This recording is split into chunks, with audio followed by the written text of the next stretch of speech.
All right. Good evening, everyone. Good evening, and welcome back to another episode of Let's Talk Destiny and the Mother's Cry podcast.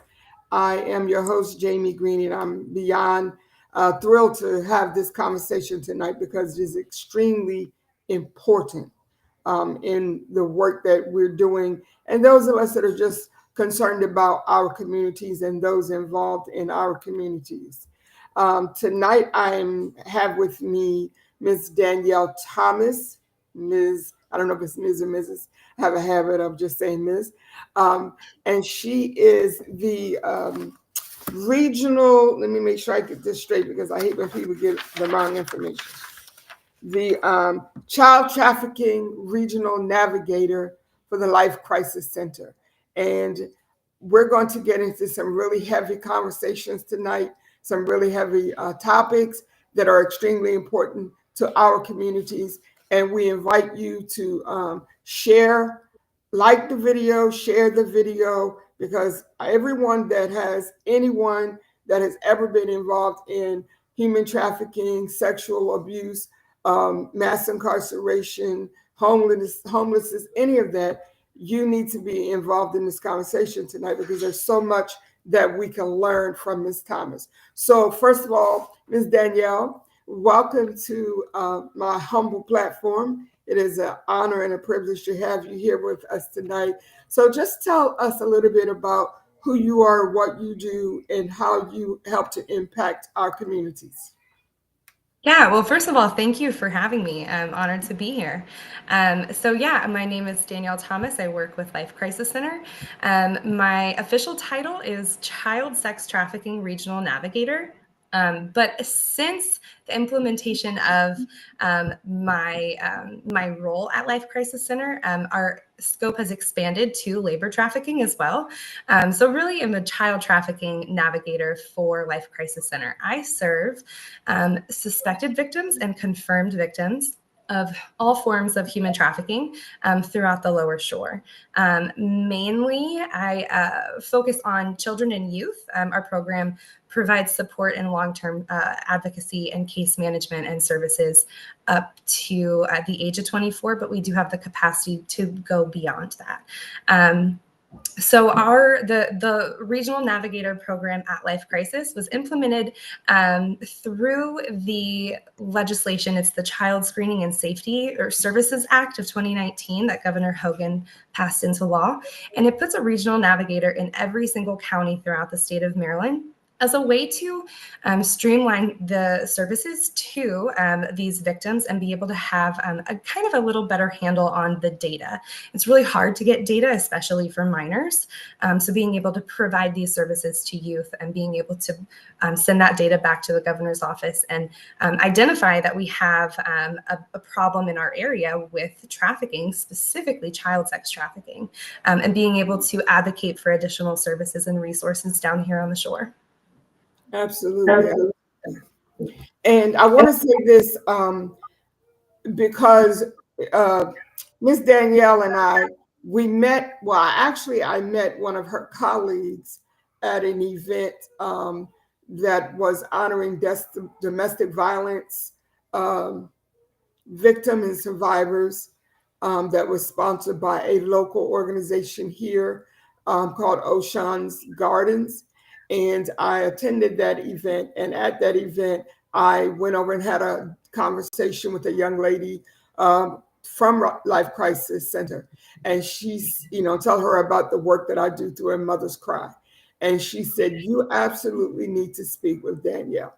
I really think that is a collaboration that is much needed in this area.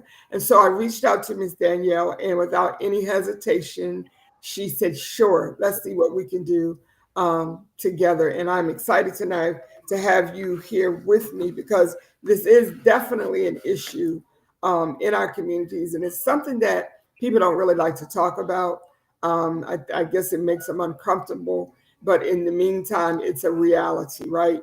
So can you talk to us a bit about what exactly is human trafficking? What are the types of human trafficking? So there are a variety of different types of human trafficking.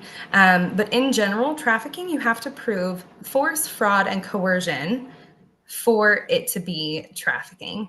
I feel like I'm on a lag. Am I on a lag? It doesn't sound like it to me. Okay, perfect. I'm going to talk over myself. So really, whenever we think of trafficking, the main thing that comes to our minds is sex trafficking.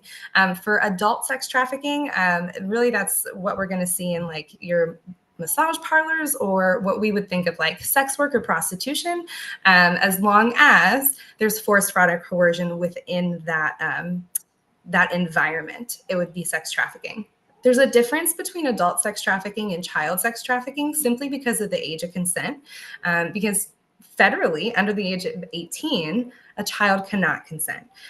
So that's where we see a lot of kind of a misunderstanding of what sex trafficking is, because with child trafficking, with that clause of under 18, any sexual service, if you exchange any sexual service for anything of value, then that's considered child sex trafficking. Typically, whenever we think of that, we would automatically think of like a youth engaging in survival sex, just trying to make it on the streets. Or maybe somebody who has an older boyfriend who promises them the world and then starts giving them and grooming them with jewelry or different large expensive gifts. We have had on our caseload, we've supported youth who have had an exchange for something of value as little as like a condiment or like something to eat that day, whether that was French fries and chicken nuggets or anything like that. We've also heard of stories of youth selling themselves online. So for child sex trafficking, you don't have to have a trafficker. A child can traffic themselves, especially in the safety of your own home. And we saw a rise of that throughout COVID, where, you know, traffickers can't necessarily operate like they typically operate. And everybody kind of, you know, migrated online. And that so did the traffickers. So with the anything sexual in exchange for anything of value, that includes what we in the field called CSAM, child sexual abuse material, or some people might know it as child porn. We don't necessarily like to call it child porn because porn implies something completely different that a child isn't necessarily able to consent to. So that CSAM, taking videos or pictures of yourself or engaging in any sexual activities while being recorded and using that in exchange for something. And we see that a lot online. A lot of that can happen. Now I'm talking middle schoolers. A lot of that happens on Roblox. We see is a big platform for groomers to. It's an application where you can go on and you can chat with people and you can, you know, Robux are a big thing, right? Within that game, being able to pay for specific things to further your game or your like universe that you build yourself. And we see a lot of traffickers with young males. That sexual exchange, that's something of value, is money for their Roblox account. We've also seen where youth who just wanted something to eat would sell themselves online and then give that person their address for them to DoorDash them food. So that child sex trafficking can be really tricky with that exchange of something of value. So then we have labor trafficking. And labor trafficking, there's no difference in age for labor trafficking. So from 0 to 197, you have to prove force, fraud, or coercion for it to be labor trafficking. Excuse me. There are a handful of different types of labor trafficking. And honestly, labor trafficking is more prevalent than sex trafficking. And I don't think that most of us realize that, right? That we all, even myself, like when you think of human trafficking, I think of sex trafficking. But really, anywhere that there is an exchange of money, there's an opportunity for trafficking to happen. And so being able to exploit somebody's vulnerabilities, especially in like migrant communities, for labor exploitation, is pretty high. So we have, the recruitment of a person, harboring them, keeping them contained in a place and forcing them to work. Again, we see that a lot in illicit massage parlors. And that is a form of both sex trafficking and labor trafficking, because they don't have to be within their own silos. They can coincide and merge. And so a lot of times within those illicit massage businesses, they're working in the front, but they're living in the back, and they're living in one room. They likely don't have a proper bathroom to use, and they're forced to stay in that facility. They're just forced to stay in that facility and work. Wow. Now, a lot of the times we think of human trafficking, and especially labor trafficking, we think that it requires the movement of someone, but really there's transportation or the crossing of a border is not required for human trafficking, although transportation can be a form of labor trafficking, being forced to take somebody from one place to another for the purpose of labor exploitation. A lot of times also we see, especially, and I'm not talking about our area, but I've heard some stuff kind of like in the Midwest, where migrants are coming here, migrant youth, and they have somebody comes and sponsors them, right? And then that sponsor actually goes on and sells them to a third party for like farming work, chicken plants, those types of things. We also have a significant increase in forced criminality, and that's really high with youth, specific to labor trafficking. And honestly, we see this a lot with the selling of drugs and being involved in a gang, where youth are not necessarily, if caught, are not going to be charged as an adult in most cases. So they're safer, right, to be able to do some of the dirty work. So that forced criminality, being able to, sell drugs or sell firearms or do other things in a way that also includes forced fraud and coercion, right? So one last major type of trafficking that I want to go over, and that is familial trafficking. And no one wants to think of that, right? It's very heavy, very traumatic. And to be honest with you, through the Regional Navigator program at Life Crisis that was implemented in January of 2023, we have served over, I think, 350 primary and secondary victims throughout the Tri-County. And we have had a handful, way more than I would want, of youth who have been sold by their moms or grandmothers. Most of the time it is for drugs or for sustainability, right? Being able to, it's a form of survival. And sometimes, especially whenever you're dealing with a substance addiction, it can come into play of just how do you get your next fix, and kind of doing anything that you can and using anything that you can to get that next fix. We also have a handful on the other end who are not necessarily littles, because the ones that I had just referenced, the ones that are being sold by their moms and grandmas for drugs are mainly under 5 years old. So then we have a handful on the other end, who are used, again, for specific purposes, for survival, paying bills, getting food, those types of things. And so that is family trafficking, but it's also a child sex trafficking. So one of the things that we're also seeing is a rise in family trafficking on the opposite end, where a younger generation is selling an older generation. And we see that a lot, again, in substance dependent generations who will come back home, live with their mom or their dad, who might be a little out, like on the older side, right? And come back to take care of them, end up garnishing their wages, forcing them to work through labor exploitation, forcing them to do sex work as well. And sometimes we see a mixture of both of that.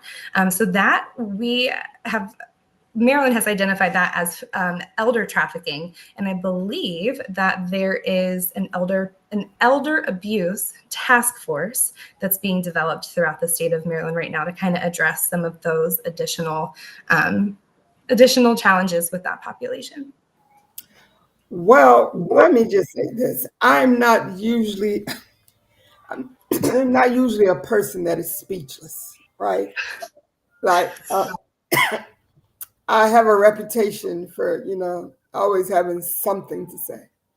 Um, but the information that you have given in just this last 10, 15 minutes is blowing my mind. Like, um, I don't even know what to say. Like, you like, okay, these are some of the things that we see on television or we see in movies or we hear about, maybe in other countries.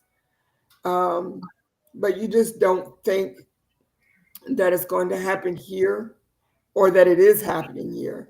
And that's why this conversation is so important as well.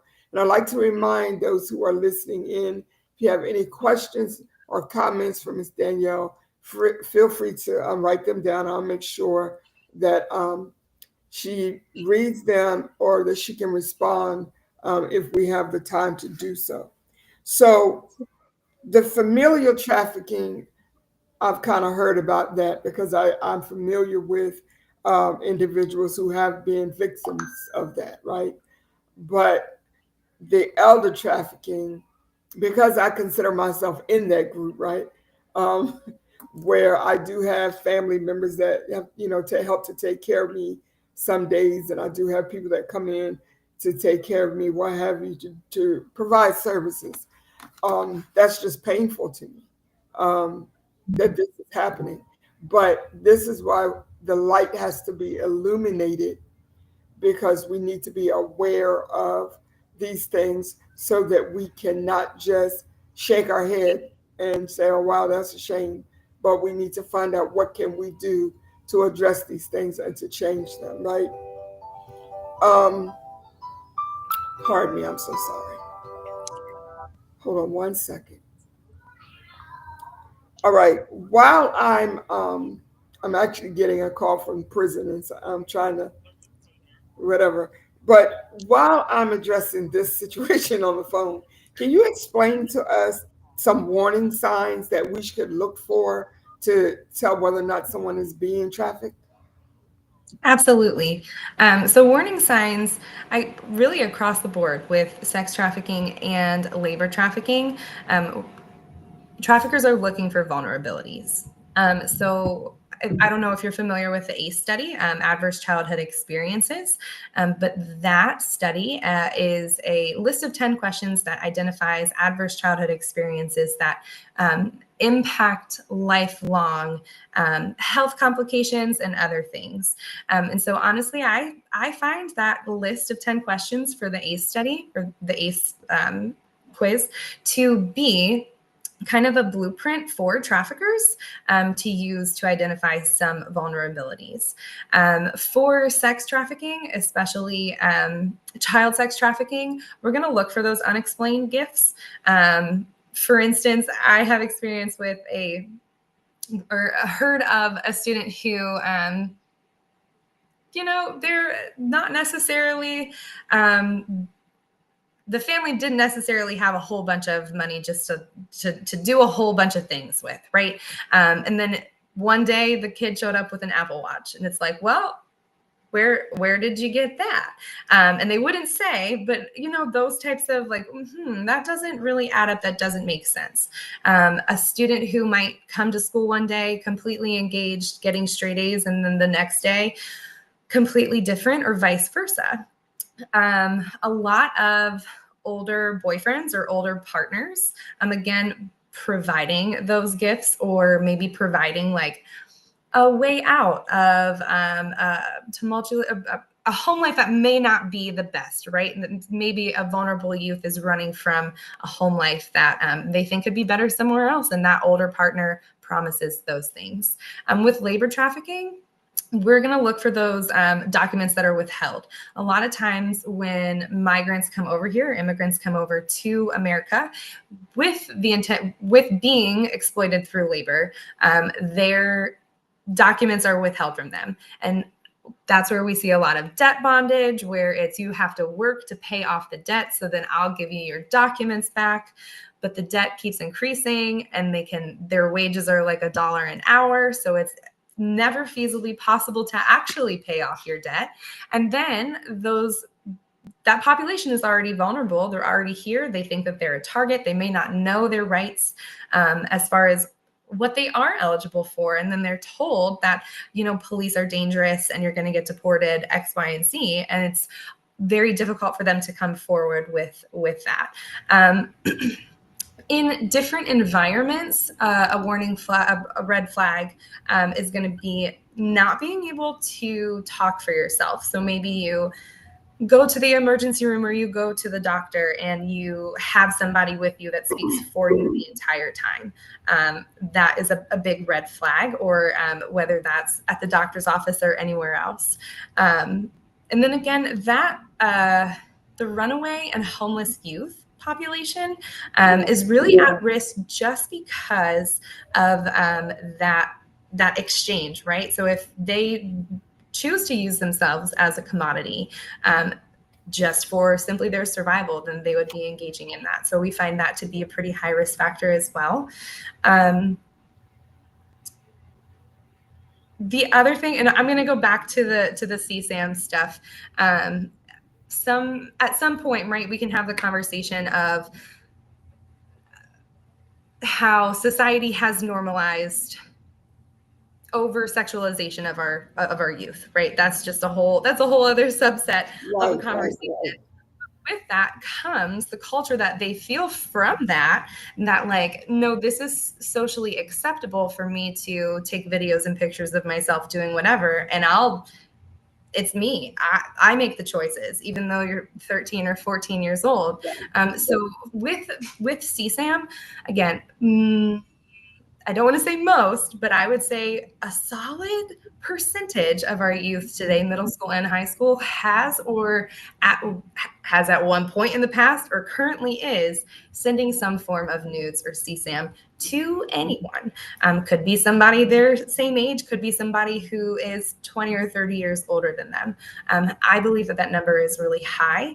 However, I don't think that contributes for a risk factor for trafficking, but we do consider it a risk factor if it's a specific quantity, not necessarily specific, but if that quantity of CSAM is so tremendous.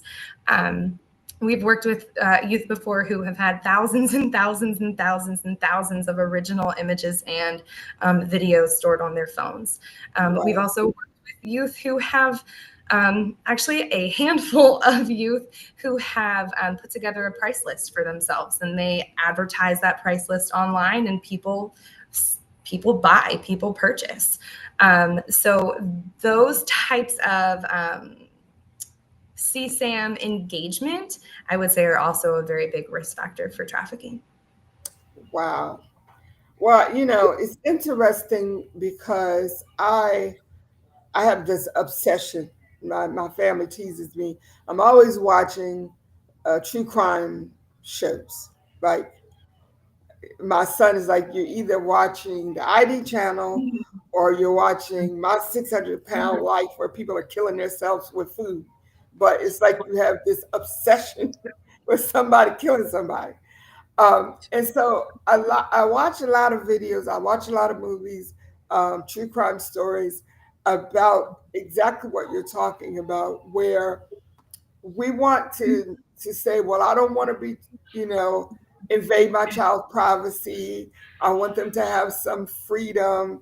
I don't want them to feel like, they're slaves.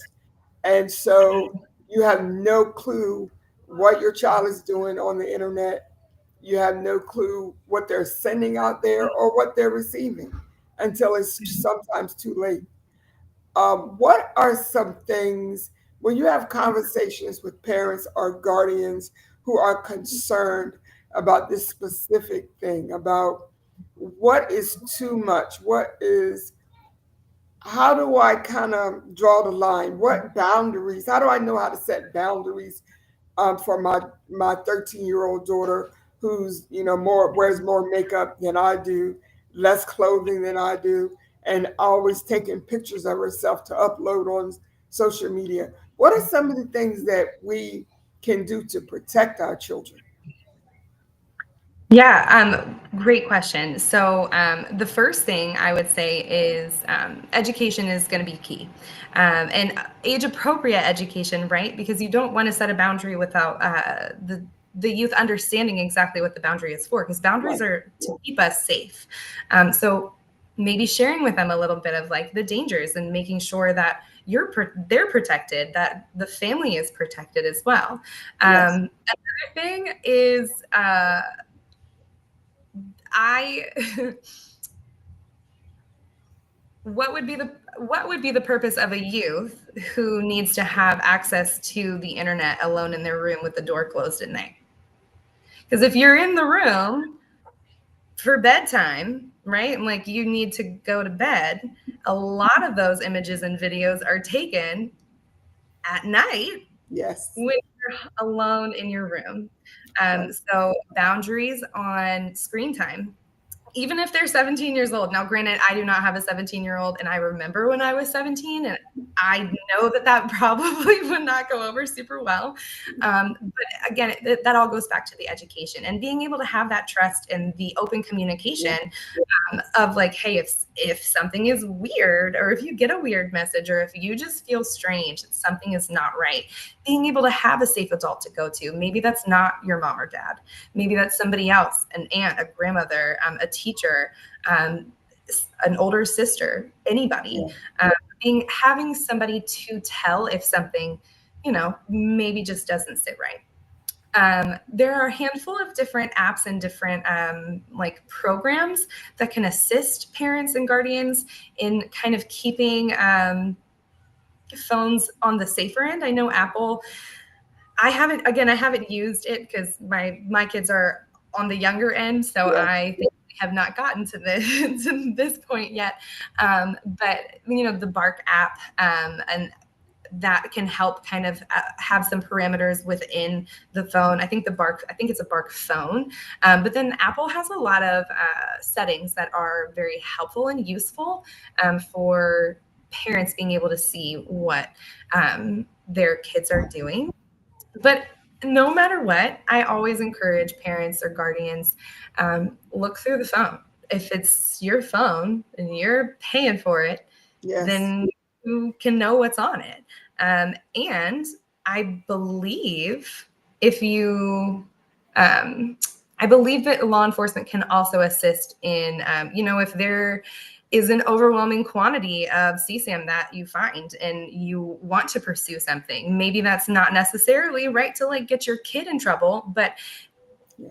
who is purchasing on the other end, right? And so Right. law Right. enforcement assist with these things as well. And so can our child advocacy centers. Our child advocacy centers throughout the counties can definitely assist in finding some resources. And sometimes, especially in certain CSAM situations, there's an organization called Take It Down. And even though it is like the internet is always a thing, you put it on the Yeah. internet and it's gonna stay there. Take It Down can help take some images and videos down from the internet. So that's also a resource as well. But again, for parents and internet and cell phones, go through them, know what's on them, know the settings. Some apps are not what they say they are. Yeah. There are a handful of different apps. I know one. Now I'm old, so I don't know if this one is a thing anymore, but it's the calculator app, and it downloads on your phone. It looks just like a calculator, but the calculator, you put a passcode in, and it opens up a secret vault, and that's where you would keep your CSAM material, right? Wow. So knowing some apps that are, to keep an eye on. I think it's the Dirty Dozen or 15 apps every parent should know. But that's also a good resource to kind of, and I think they update that frequently because apps are coming out all the time. Yeah. Yeah. I'm With sure. I was working with a handful of seniors last year who told me about this app called Monkey App, and it was like people just knew your location all the time. Like that is weird. Wow. So different things like that, keeping up with the trends, keeping up with the new things that come up. And I can imagine there's a lot to keep up with. Yeah. In general, making sure that your kids are safe definitely takes the cake. Absolutely. And I want to say to those of you who are listening, this might be parents and grandparents and guardians, aunties, it may uncles, it may seem a little overwhelming, but we have to do what we have to do to keep our children safe. I think that as Danielle said, one of the most important thing is being informed, pulling your head out of the sand and stop, pretending that this would never happen to you or yours, because everybody that it's ever happened to has said this would never happen to me or mine. So we need to be informed. And I will be giving you Danielle's contact information. I'm going to post it once we get finished here on the video. She can give you some of it at the end of our conversation, but I will also be posting it at the end of our dialogue. Now, we're going to get down into something a little different. And everybody that knows me knows like this is a very personal topic for me, and it's very important, right? And that is the vulnerabilities of people who are incarcerated. We talk about all the time in the work that I do through A Mother's Cry. It's easy for people to just say, oh, he's a criminal, she's a criminal. Oh, well, they got what they deserve and write them off. But there are those of us who genuinely care about those that are behind bars, how they ended up there, how they're being treated while they're there, and what we can do to once they are released or before they're released to prepare them for reentry into society. But let's talk about.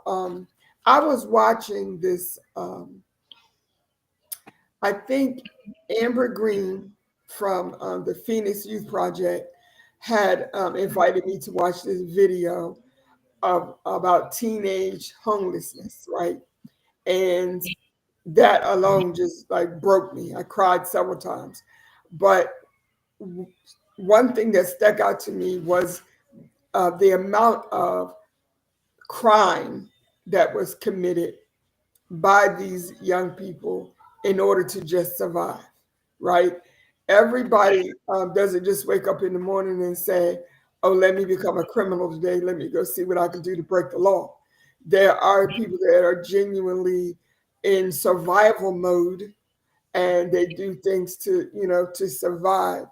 And one of the things that I want you to talk to us about, Danielle, is we talked about the different pipelines that lead to incarceration, right?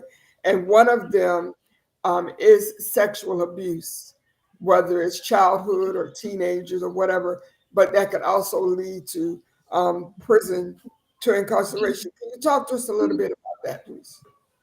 Yeah. So, I mean, just to start off, right? Sexual abuse is extremely traumatic and changes somebody forever. And we see that sexual abuse is one of those ACE scores, right? And so it can increase someone's vulnerability for victimization. And we know through research and data that the rates of sexual abuse for girls are 4 times higher in the system than it is for boys. Now, the numbers for both genders increase significantly if the individual has had dual involvement with the juvenile justice system and the child welfare system. So you put the juvenile justice system, the child welfare system, and a history of sexual abuse together, and you have a triad of vulnerabilities and different ways to be victimized, right?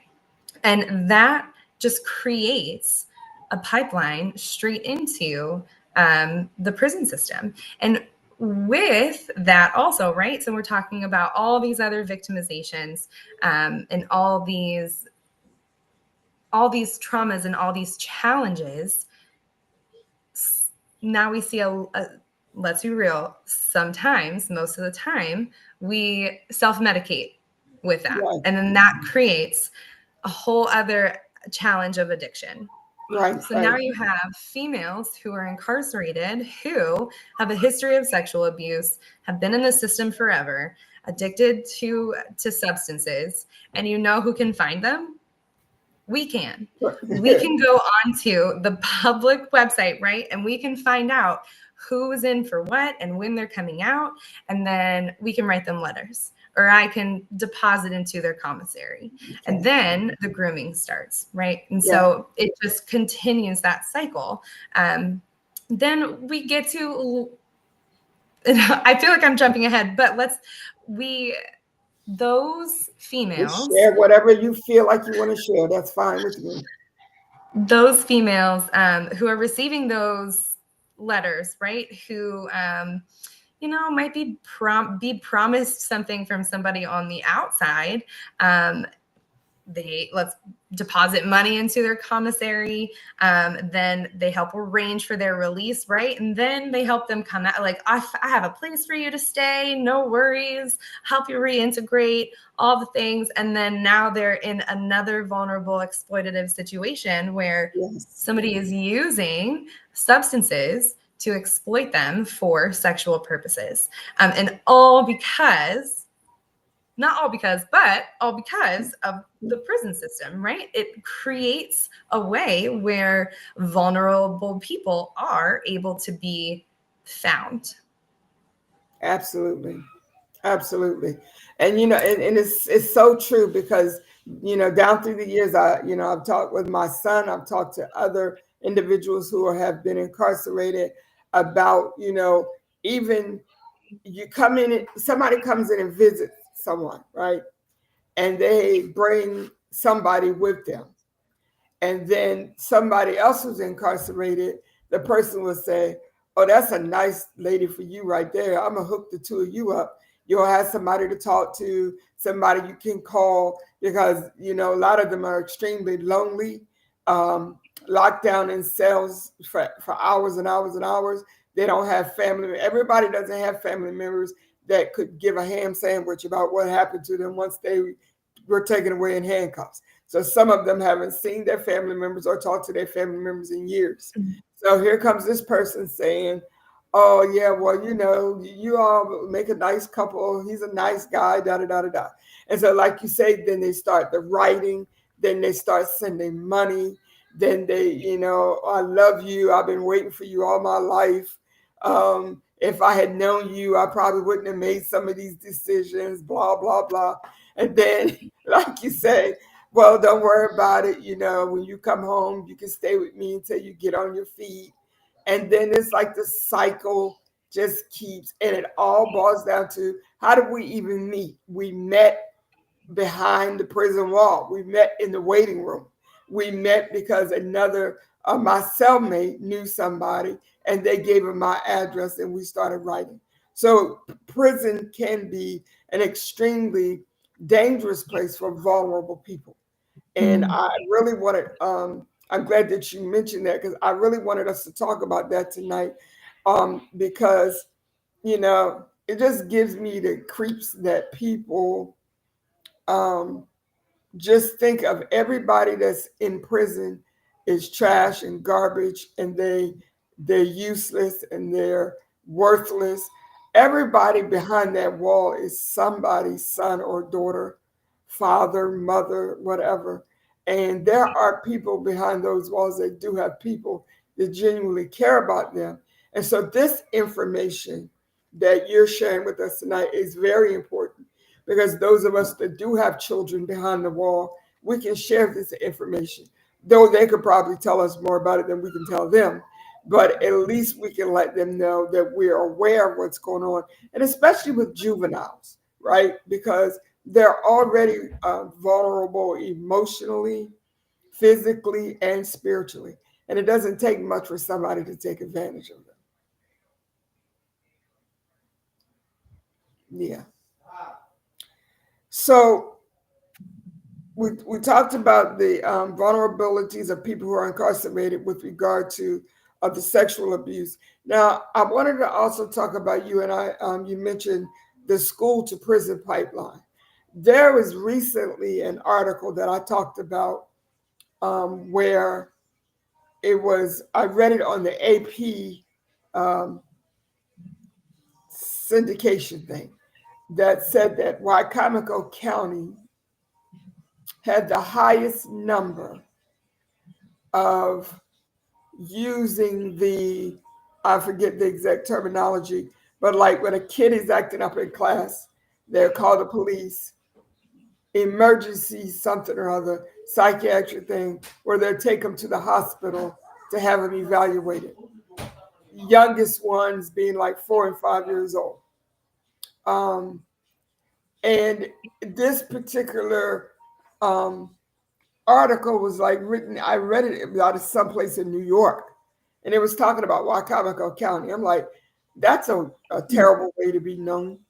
Um, but when I read it said that we're taking more children for psychiatric evaluation than any other county at that particular time. So when you introduce a child who's 4, 5, 6 years old to, if you're misbehaving or if you're behaving in a way that I don't think is appropriate, I'm going to turn you over to somebody that has a gun and handcuffs. What are you doing to them psychologically? Um, what do you think you're preparing them for? Uh, and so by the time they get ready, they become a teenager. If they do end up in the criminal justice system, it's like something that they've been programmed for. How do you feel about that? Hmm. I feel I feel sad for those kids. I feel sad that I feel sad for the kids. I feel encouraged, though, that mental health is a part of the conversation, regardless in any format. I think mental health is really important um, in any regard, right? And so being able to focus now positive mental health interventions, right, on our youth, I think it is definitely beneficial. Now, as far as trafficking goes, we see a lot of truant youth. So they're kind of past that 4 and 5, like younger age, and they're like late middle school, early high school, and they just don't go to school anymore. Sometimes it's for a variety of different reasons. A lot of the times is they found out that they can make money, and why go to school when you already know that you can make money. So we see a lot of the school to prison pipeline through that regard.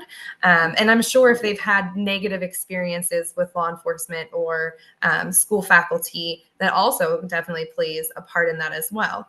But that truancy can create such a barrier for anybody, right? Not just victims of trafficking, but if you are truant and our society is not necessarily very forgiving, especially in our vocational world, to those who don't have a high school diploma or a GED. So being able to get there and get that is really important. Just being able to kind of overcome your adversities, right? And maybe overcome some barriers or challenges that you've had in the past, and being able to make positive change for yourself and your future family. With truancy, our program has seen a handful of pregnant youth between the ages of 15 and 17 that also can create a significant barrier to going to school. I know when I was pregnant, I didn't want to go anywhere, let alone That's have to go to high school and have to learn stuff. exactly. So those additional barriers with trafficking in general can definitely be a challenge, not just as a risk factor for their current victimization, but can set them up for, honestly, failure throughout Yeah, for their future as well. absolutely. Because then without that edge, that piece of paper that you feel validates your education, that validates your worth, then you go through life feeling invaluable and unvalidated, and then individuals with that mindset can take advantage of you and make you feel like they understand you better than anyone else, and they can offer you more than anyone else can offer you. So I definitely can see the connection or the correlation um, between the truancy and how you could end up being trafficked and even involved in the criminal justice system. So let's talk about a little further the criminal justice system, how it highlights a person's vulnerabilities. In what ways do you mean that it highlights a person's vulnerabilities? So, actually, in preparation for our conversation tonight, I've been doing a handful of research and just reading up on things and whatnot, and I honestly went down a rabbit hole, and it is kind of mind blowing with the ways that incarceration highlights vulnerabilities. And I'm not going to say encourages trafficking to happen, but allegedly, right, can encourage some form of trafficking to happen. So with the 13th Amendment, right, there's a loophole there that doesn't necessarily include our incarcerated people. And so with that, right, that automatically just sets a baseline of we're going down, we're not going down a good path. So now I'm not saying for every prison or every jail, right? This is just within my research and some alleged things that I have found. The average wage in prison is pretty low.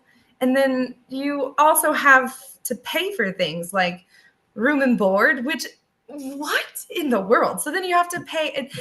Going back to this debt bondage thing, right, that I talked about earlier, we're like, here's your debt, and here you got to keep working, but you only make $1 an hour. Exactly. And we think of that as so crazy, but then it's like, well, it's happening. It's happening right here. It's happening in our communities. It's happening in our state. And so that, from what I understand, it's more of a forced work ethic, right? Absolutely. For our incarcerated folks are required to work. And then when you throw in that forced fraud and coercion, let's say you wake up one day and you're sick. Do you get a sick day? Can you just hang out in your bed all day and just rest up? Or do you have to go work a 12-hour shift in the kitchen? And if you don't, because we still have choice, but that choice can create negative, I hate the word consequences, I hate it, but negative reactions, right? So let's say you wake up and you don't want to do your forced encouraged work duties that day, right? Does your risk of solitary confinement go up? Does your risk that your parole hearing is going to be pushed back? Because those are the things that I am finding. And you absolutely, you cannot, if you don't get up and go do that $1.49 an hour job, then you can lose your privileges, like your phone calls, your visits. It doesn't matter if you're sick, right? Doesn't matter if you don't feel good, right? It doesn't matter if you got jumped by another inmate the day before and you're still recovering.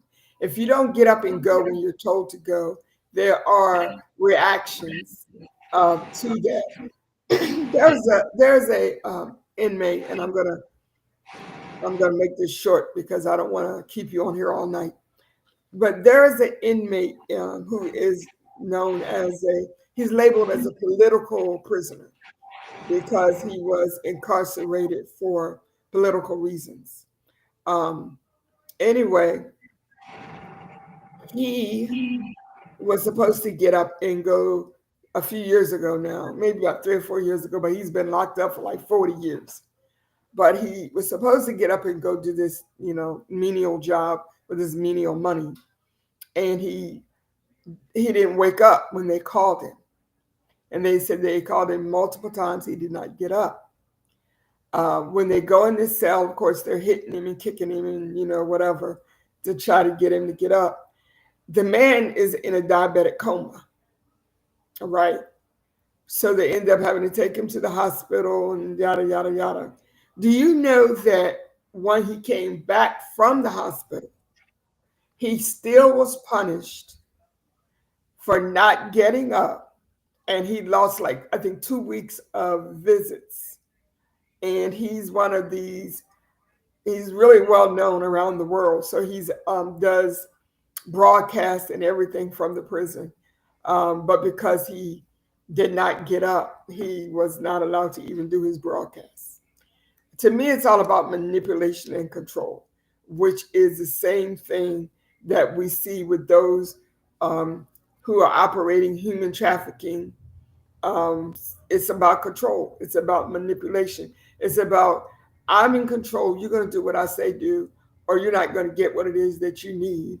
I decide when you get what you want. And so that's the correlation or the connection or the mirror image that I see in the trafficking thing, because these people behind these bars, they have no say so, right?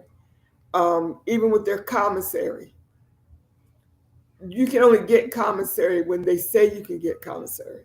It's not an automatic every 2 weeks you go get commissary.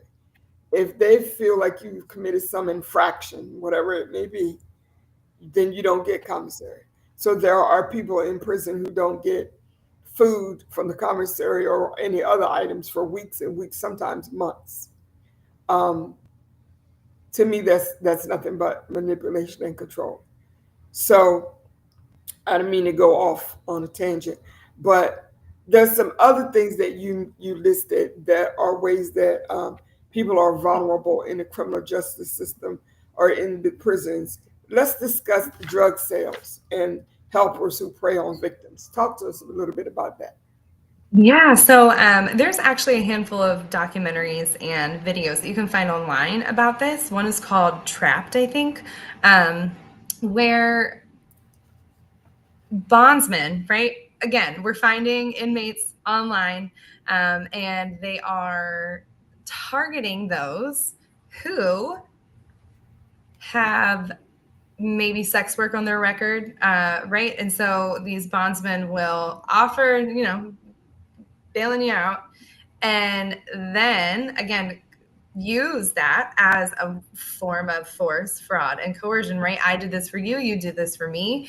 And then being able to, there's a guy out of Florida, I forget his name, and he really is irrelevant, but he's the first guy who was arrested in Florida for trafficking women out of prison.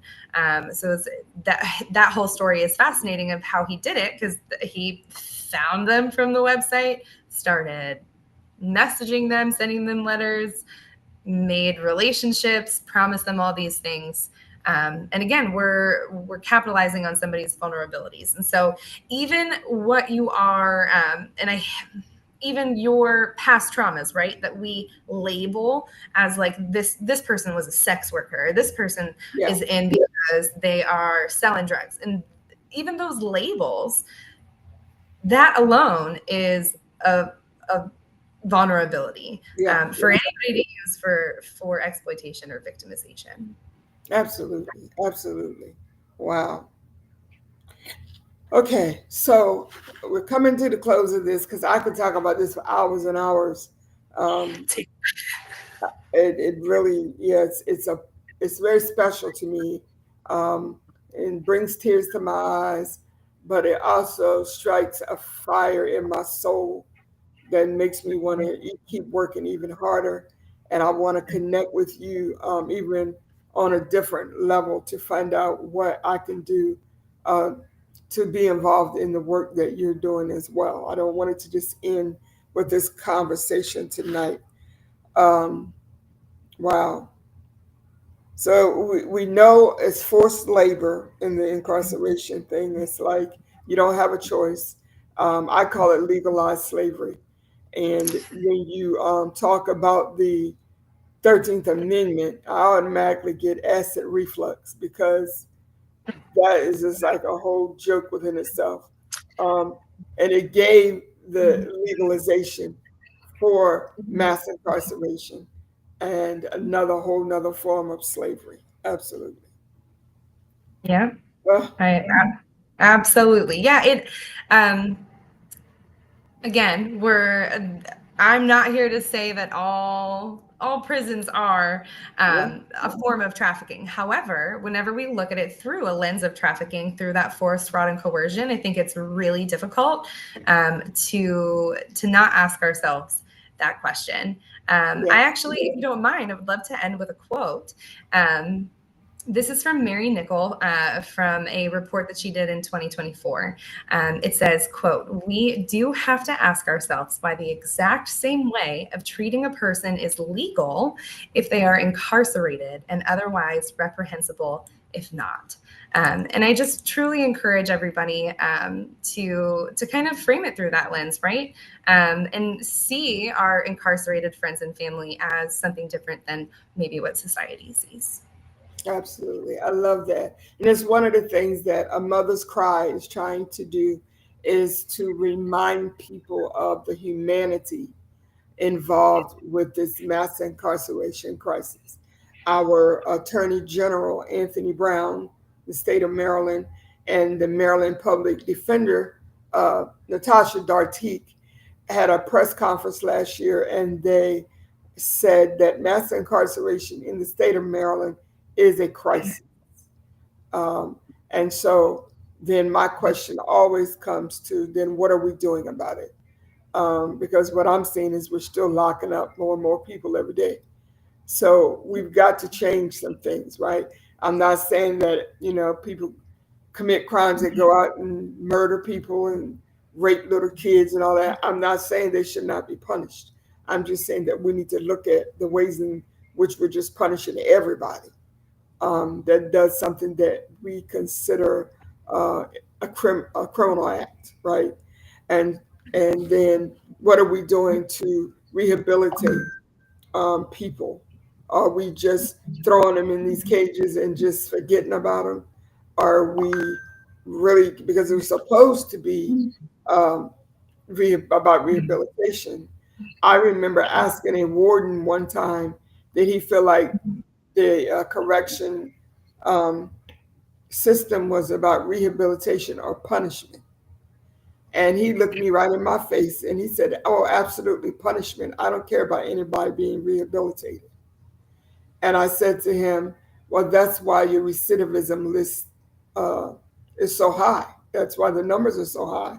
And he said, "Well, Miss Green, I call that job security." And he just walked away. Mm. And I thought about how many thousands of people across this country that work in the system that have that same mentality, right? And so we have to do what we can do, number one, to try to prevent people from getting in that system. But then once they're in that system and they're impacted by that system, we don't want to just throw them away and act like they don't matter because they do matter. So, what do we do now? How can we report something if we're concerned or we think there's something going on that needs to be investigated? Tell us what should we do next? Well, law enforcement are our friends, right? So we want, if we see anything, we want to say something. I know specifically for Wycomico, they have a way to anonymously report if that is something that you prefer to do, or just pick up the phone and call and see what share with them your concerns, right?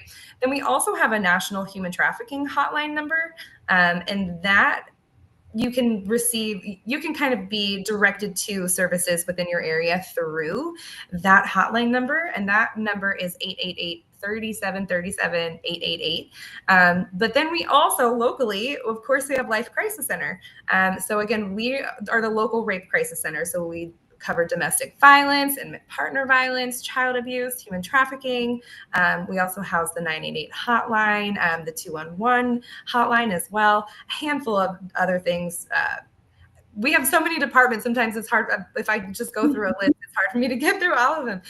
So we are your local resource for that. So anybody who is suspected for trafficking or who is confirmed trafficking, and we know through research that same with domestic violence, right? The victim is going to return to their trafficker an average of 7 times before they choose to leave. We don't rescue, right? they choose to leave. And so sometimes just being there and being a support and letting them know that, like, hey, we're here whenever you want that resource to leave, and supporting them through that process is kind of our specialty, and that's what the Regional Navigator Program was designed for that long-term case management. So Life Crisis Center, you can contact us by 410-741-HELP. And then if there's anything specific as far as trafficking that you need, they can direct you to me. I love it. I love it. So, Miss Danielle, you and I have had a wonderful dialogue tonight. You have opened up my mind to some things that I'm definitely going to dig a little deeper into. And this is not going to be the end of our collaboration. So, what are we going to do next? Tell everybody what we're doing next. So at the end of this month, it's the last Saturday of the month. No, it's not. Yes, it is. It's the last Saturday of the month. It's late. So January 25th, we are going to be meeting at the Sarbanes Library in Salisbury, and we're going to dive more into this topic. I will be presenting a little bit more in depth of basically exactly what we just talked about. We'll watch some videos and get into some things, be able to have some Q&A and some conversations. And then one of the things that we are excited to do is something called the Red Sand Project. And Red Sand is where we come together as a community, and we take red sand and we take a moment to pour red sand into the cracks of the sidewalks as a way to highlight the vulnerabilities and the cracks that our victims fall through. And so we'll be able to do that, have a little moment of silence for the survivors and the victims, especially within our area. And I might be able to get one or two of my case managers to come out and join us with that as well, because their insight into kind of what they have been doing in their caseloads and working directly with these youth is really helpful. So we hope to see you guys out there. We'll have a Facebook event page up and running, and some other marketing materials scattered around throughout town. So please spread the word. Absolutely. So I'm looking forward to seeing you on January 25th. And those of you who are involved in the working with our youth, working with our homeless, working with our children who are involved in the juvenile justice system, if you just care about humans, period, right? Join us Saturday, January 25th at a library. I forgot the time. But anyway, we're going to have an event page up within the next 24 hours, and you can get all the information that you need. Thank you so much to those of you who have joined us. Please remember to share the video, get the information out. Ms. Danielle, thank you so much for joining me tonight. I know those babies, they're probably asleep, but they might be waiting for you. I don't know. Nope, I'm about to go to bed too, so we're good. Thank you so much for having me. This has been really awesome, and I'm excited to continue this at the end of the month. Absolutely. You have a great evening. Thanks, you too. All righty. Bye-bye.